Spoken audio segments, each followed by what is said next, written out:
In those moments I feel disconnected. I deconstruct the things that matter to create a voice that's filled with negative energy. And then I have to console myself.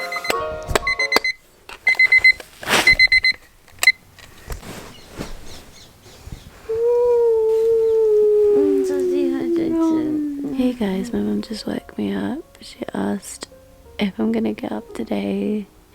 It's already past 8 o'clock and I was supposed to be revising from 5 in the morning. I have a lot of work to do, so this was quite necessary. Also, I don't know what I'm saying. I just babble in the morning, literally catching me before I've had my morning tea is a no-go. Don't do that. Why am I talking to you? I'm trying to keep like a realistic vlog. This is how I am in the morning. Let me have my breakfast and then my brain will be working and then we can like be friends and hang out and be family. Oh my god, that's my alarm. There's another alarm. I need so many to wait. Where is it? It just silenced itself. Yo, where are you? Alright, as you guys can see, it's 8:25 and yeah. I've missed a whole study session, but you know what? I'm up now-ish, and it just means that I have to grind harder during the day, and this will probably encourage me to procrastinate less, because in my head I'm going to be thinking, oh my god, I've missed out on a couple of hours of revision, which I should have done. Also, I can have my lunch break a bit more efficiently. Yeah, it doesn't actually sound that bad. And I think having a routine, like a plan is more... Oh my god, I can't believe I'm vlogging with like not even washing my face. I forgot what I was saying. Oh my god, oh my goodness. Like, the whole thing about timetables is if they're really rigid, then if you don't follow them, they can really stress you out. That's one thing I've learned over the years. Having a timetable should be like a rough guide as to what you want to do during the day, unless they're like actual meetings that you schedule with other people, in which case respect their time. And also a positive is I was able to wake up this morning and I listened to the birds. I did do some work, so it's not like I did absolutely nothing. 2 hours extra sleep means that 2 hours more recharged for the rest of the day.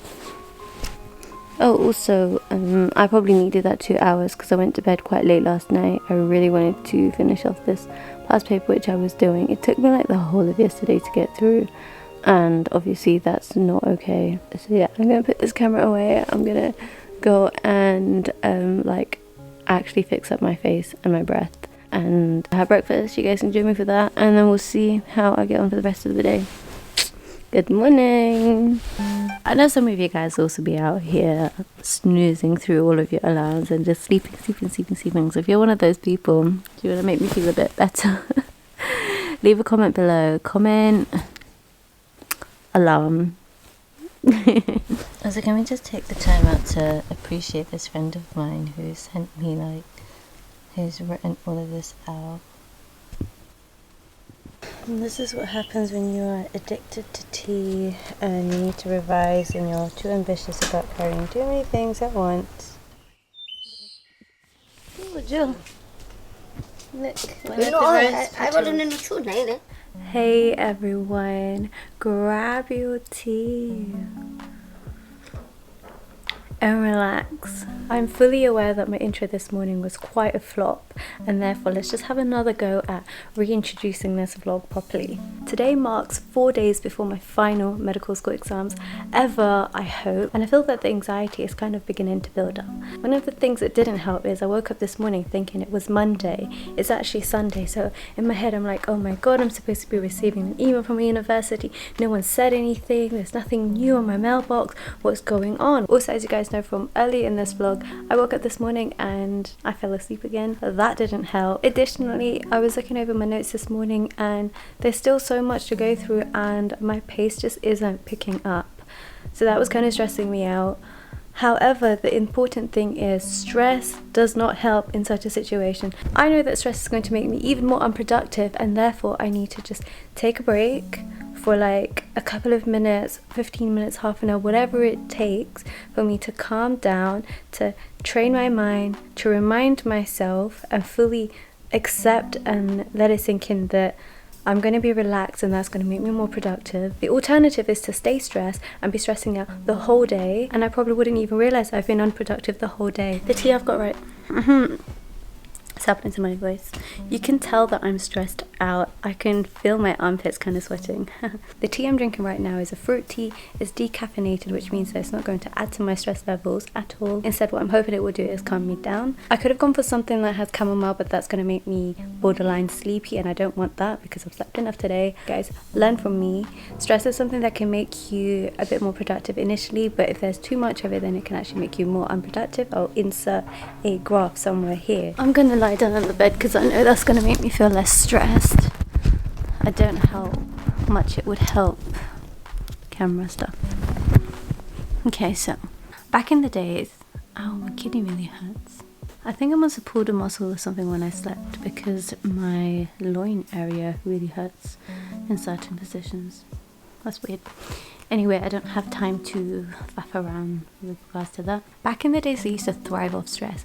More recently, I realized that even if I am functioning well while stressed, there comes a point where I feel a bit broken. Years ago, that manifested as anxiety, feelings of low mood, retail therapy. Whereas nowadays, what makes me more productive, I believe, is just present moment thinking and focusing on what I can control. Whereas over the last year and a half or so, my style of revision has been more about staying happy, staying calm, in a calming environment, and studying in that kind of an environment. That's probably the reason I prefer to study in a cafe or a library where people aren't studying so much. Obviously, if you like working in a library and you think that's helpful, then keep on doing that. But for me personally, if the library atmosphere is really tense, then that kind of eventually rubs off on me. And there have been times where I've walked into a library and I'm like, yeah, I'm gonna do some work, I'm gonna be productive, and then like I'll run into people and they're like, oh my god, I'm so stressed out, how are you doing? Oh, I'm not doing that, or this is what I'm doing. And conversations themed around that, no shade by the way, isn't that productive to me, because when someone tells me that they're stressed or whatever, I do think about it, especially if I care about the person, even to some extent. For that reason, I prefer to go to libraries where I'm unlikely to run into people that I know. Back in the days, I used to have secret locations or whatever for studying, but these days that's just not possible because the world is quite small. Oh, I want to get up now. Okay. If you are the type of person who has been working under extreme pressure and stress and a lot of caffeine, energy drinks, all of that, if you think that style of revision isn't actually helping your grades or the retention of the content that you're learning, then perhaps it might be worth trying out the method that I said of trying to relax before you study. If you do try it out, please let me know in the comments below. I'm really interested to know, especially as this is something that I've been doing more and haven't really kind of heard from other people about whether or not it's effective. But if you think it works for you, let me know, please. Also, around this time last year, I met up with a monk and he was telling me about this retreat that he went to when he was in India, and the whole idea of it was to help you to relax and be in the present moment, keeping away from the clutter of social media, the news and gossip, all of that. He was telling me about his personal experience with that and how it really helped his memory retrieval. I think that's what you call it. I might have to edit this. But he was able to recall things from literally years ago. The example he told me was he was able to remember every single name and surname of the people in his primary school class, year 6 or something. And I thought that was really interesting. The point I'm trying to make is when you are relaxed, when you're not stressing excessively, you're able to actually recall more information from your memory. And isn't that what you want in an exam?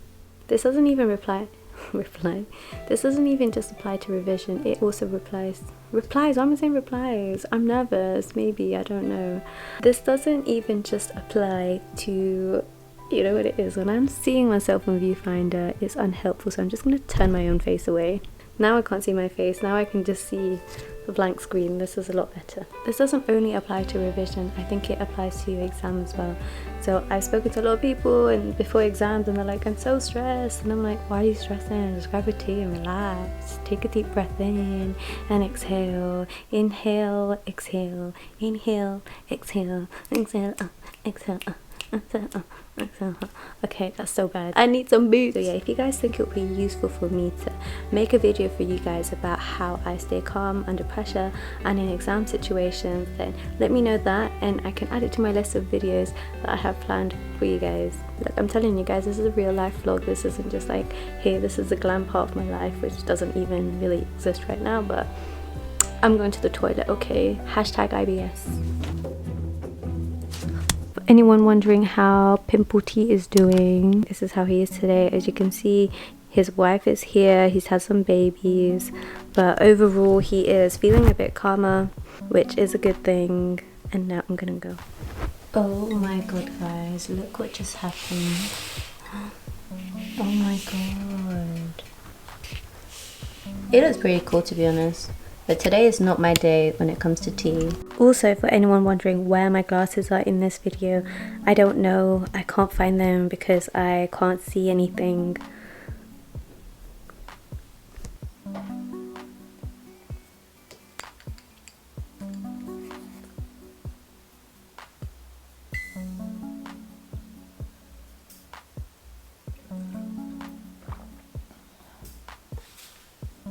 You can see in my eyes that I need some lunch. What did you cook today? Yes, What did you cook today? university food. Which one? Pasta. Pasta. Yeah, And noodle. and to make it really interesting, I've added some cheese Okay. and some fried eggs. Are we allowed to eat today? Yes, look, come. Alright. Call your brother and your daddy. Oh, I've already given him food. He wants to eat upstairs Why? because Not he's coming busy today? upstairs. Not coming? Yeah. No, he's probably already finished the food. Oh. Most beautiful person in my life. Bismillah. Okay. These are some beautiful flowers that my mum picked and quite a lot of plants to go. So yeah, this is my revision break.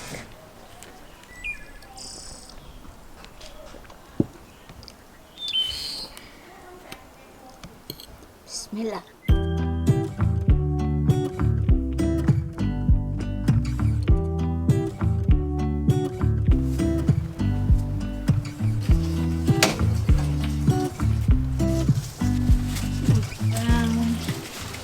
And this nice plant right here, which my mum's gonna cut.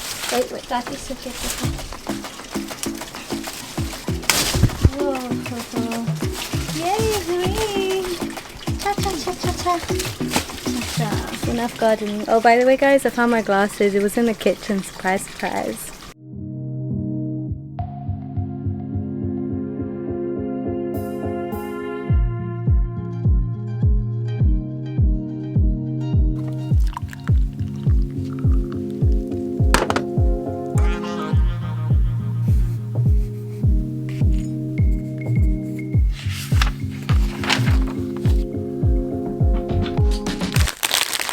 I've got about half a biscuit left in here. I'm comfort eating at this point. Oh my god. My room is an absolute mess right now. I don't know if you guys want to see. I feel embarrassed to show anyone the state of it. I've still got so much to cover. At the moment, I'm just torn between whether I should do more questions or if I should continue looking at my notes. My notes are so good because whenever I make them, if I've done a question, I would make my notes based off that question, such that if I looked up my notes, it would help me answer a similar question or the same question and get it right. I think it's just a bit of FOMO or whatever you call it, because everyone else I know, or at least a lot of people I know, are doing questions, and the university called me recently telling me to do questions, and now I feel like if I don't do questions I'm not doing the right thing. I know that sounds really silly because there's no such thing as right thing, and it's what's best for you, and you know the way you learn and the way you sit exams most. I've been sitting medical school exams for 6 years now. I can say that A levels for 2 years before that, my gap year. That was like a whole decade of me doing well in exams, and to be honest I've not really been one to do questions, but what I'm good at is applying my knowledge in an exam situation, and that part I find quite exciting about exams. And so it's not like I've done no exam questions. I've familiarized myself with an entire exam of 150 questions, and then past mid as well. That has a lot of questions on there that are similar to what comes up in the exam. So I don't know, I'm still like so undecided as to what I should do. I'm just at the moment flip-flopping between doing questions and reading my notes and rewriting my notes onto a new piece of paper. Oh god. Okay, I'm just freaking out at this point. I should probably... I don't even want to chill out. I just need to decide, and stress and pressure kind of can make one feel a little bit indecisive, sorry. Okay, I'm gonna go back to not making notes, sorry. I can't even think straight. I'm gonna go back to, oh wow, maybe this is what's making me not make sense. Yeah, so I'm gonna get back to rewriting my notes and going through them. I've gone through like pretty much half of the notes here, and on a piece of paper I'm writing down things that I absolutely don't know. So things that I'm looking at in my notes and thinking this looks important, but boy, I forgot. So hopefully then, instead of looking over the whole folder again, I just have to look at the things that I have written out. Inshallah I'll be fine. I should probably pray later on today, and that would just like calm me down and make me feel at peace, because that's what I need right now. Sorry for not smiling enough, guys, but this is the reality. This is how I'm feeling, really close to my exams, and I'm glad that I'm able to capture this for you guys. So if you are freaking out, it's normal. It's not ideal, but it's normal. You are not insane. You are not crazy. You are enough. You are strong. You'll make it through. Stay calm and keep breathing.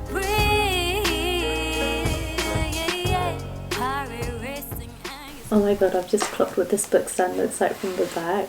Oh my god. The interesting story behind this is, this used to be my brother's. Well, it kind of is still his. I've just kept it with me for the past decade or so. About 100 years ago, when my brother was studying at Cambridge University, these book stands were in fashion. So my brother bought it when they were making wooden ones, and then literally months afterwards they started making plastic ones, and then you couldn't get your hands on these anymore. One day I woke up early and thought, you know what, I want to paint everything mahogany, and I victimized this book stand, and therefore it looks the way it currently does. I was in the middle of painting it this colour, so nice mahogany, and then I just didn't finish it. I put it out to dry thinking I'll see how this looks on everything, and the plan was to paint the rest of it, and it just never happened.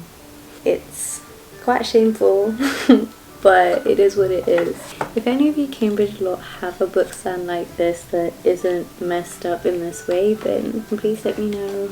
I'm sure my brother would really appreciate that. Fewer stories and more studying.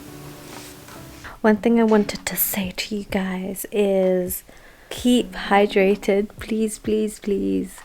I know I'm always preaching about the importance of staying hydrated, but it's so close to exams and I feel like I'm getting into that cycle of forgetting to drink water. I've literally only had this today, and then obviously I had tea, but tea actually dehydrates you if you're not drinking enough actual water. I'm about to head down now in order to get some water and keep myself hydrated. What made me realise that I'm not drinking enough is my face started to feel a bit warm, and that usually happens when my skin wants to break out, suggesting to me that I may need to drink a little bit more water. Also, as you guys can see, my lips are really dry right now, again suggesting to me that it may be time for me to increase my water intake. Learn from me, guys. Whilst I'm going to get some water, let's go check on my mum, see what she's cooking up tonight. Fun fact, she's not actually in the kitchen, but there's some potatoes here, so I'm assuming we're going to have some potatoes that are fried up with maybe some lentils and rice, something like that.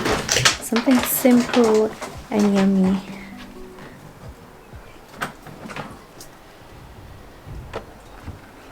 Let's go to catch a wild ummi. I mean, her clothes are here, but she isn't. That's a bit peculiar. This is one of my favorite roses, guys. Just want to go inside and find my mum. And obviously not forgetting the reason I came down in the first place. Okay, where is my mum? I miss her. It's been about a whole 10 minutes since I've seen her today. Going to catch a big one. Here she is. I've been looking for you. Where have you been hiding? I went to look in the garden. What's wrong? I look after my jelly. Hi, Jelly. Are you ready to eat? Okay, I'm ready. Now. What's wrong? Okay, no. You look sad. I can tell when you're sad. No, Look, my job is not finished. That's why. Why? What job? No job. I clean up my house, You've my cleaned kitchen. the house so much. Yeah, I like It's it. really clean. No, I like it. I know I messed up the room, but that's not your fault. That's my fault. And I will clean it. You see my garden? I saw your garden. How look like? You cleaned it really well. How many hours you think? It's not, I think. I know you spent about 8 hours in the garden cleaning. Too much. Flower, everything is dry flower. He's had that flower on his head. He's had that rose petal on his head for the last 4 hours. Flower. Okay, shall we go cook the aloo? Potato. The aloo. Aloo means potato in Gujarati, guys. I know a lot of you guys have been asking me what language my mum Gujarati speaks. language is batata. Aloo is Gujarati. No. Batata. To be honest, batata sounds more like potato than aloo. Kanda means onion. Ganda means onion. Kanda. Ganda means crazy. Kanda. Yeah, I'm probably better off going to revise. So these are the potatoes. The aloo. Amigo girl, what's it called in Gujarati? Batata. Batata. What does it say again? Say it again. Batata. When you got cheese here. Batata. Ah. We've got some rice, some chilies for my parents, some chicken fillet with fried potatoes, and then this is a lentil that I kind of guessed we'd have. I hope you guys enjoyed the vlog. If you loved it, then please consider subscribing, like it, share it with your friends, and you will see us in the next one. Mwah.